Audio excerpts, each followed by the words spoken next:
Bimbingan dan konseling jika digabungkan maka memuat 3 kata kunci, yaitu kesinambungan, kemandirian, dan perkembangan potensi optimal.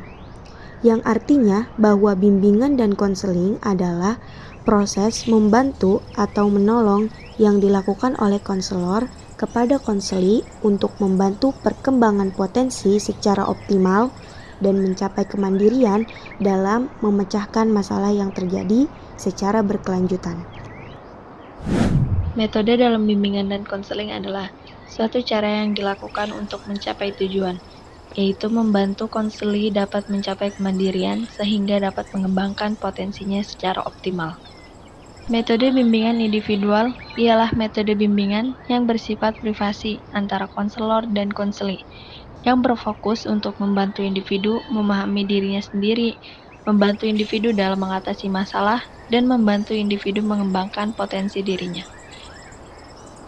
Bimbingan kelompok merupakan salah satu teknik bimbingan yang berusaha membantu individu agar dapat mencapai perkembangannya secara optimal sesuai kemampuan bakat, minat, serta nilai-nilai yang dianutnya dan dilaksanakan dalam situasi kelompok. Dapat dipahami bahwa bimbingan kelompok adalah salah satu metode bimbingan yang dilakukan secara berkelompok dan di dalamnya pasti terjadi interaksi komunikasi, penyampaian pendapat, memberikan tanggapan, dan lain sebagainya. Teknik dalam Kamus Besar Bahasa Indonesia diartikan sebagai suatu sistem dalam mengerjakan sesuatu. Berikut adalah teknik-teknik yang ada dalam bimbingan dan konseling. 1. Latihan asertif. Latihan asertif merupakan salah satu bentuk intervensi atau campur tangan yang efektif dalam meningkatkan kemampuan sosial suatu individu karena membentuk komunikasi individu.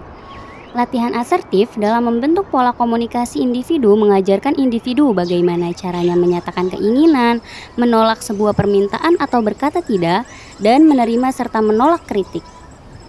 2. Pengkondisian aversi. Menurut Kamus Besar Bahasa Indonesia, aversi adalah perasaan tidak setuju yang disertai kondisi untuk menarik diri atau menghindar.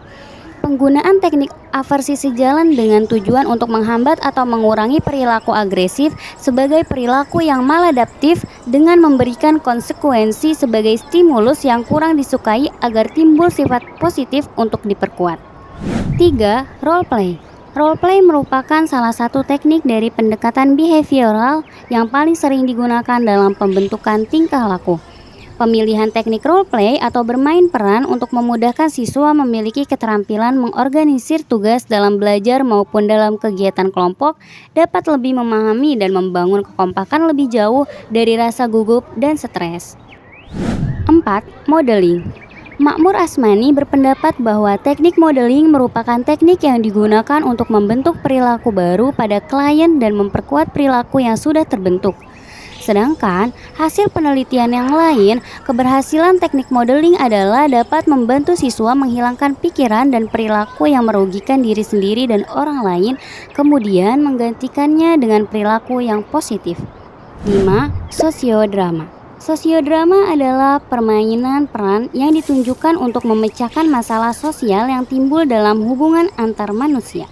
Teknik ini bertujuan untuk mengubah perilaku tertentu dan memecahkan masalah sosial dalam hubungan antar manusia dengan cara bermain peran.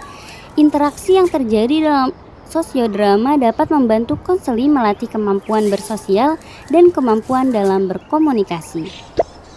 6. Diskusi kelompok. Diskusi kelompok adalah teknik bimbingan kelompok yang dilaksanakan dengan maksud agar para siswa anggota kelompok mendapat kesempatan untuk memecahkan masalah secara bersama-sama. Kesimpulan pada materi kali ini ialah bimbingan dan konseling membutuhkan teknik dan metode agar layanan yang dilakukan konselor dapat berjalan secara maksimal, efektif, dan efisien. Metode BK terbagi menjadi 2, yakni metode bimbingan individual dan metode bimbingan kelompok. Adapun layanan BK memerlukan teknik yang dapat diterapkan sesuai kebutuhan konseli. Di antaranya adalah latihan asertif, pengkondisian aversi, role play, modeling, sosiodrama, dan diskusi kelompok yang bertujuan agar konseli dapat melatih perilaku yang diharapkan dan mengurangi perilaku yang ingin dihilangkan.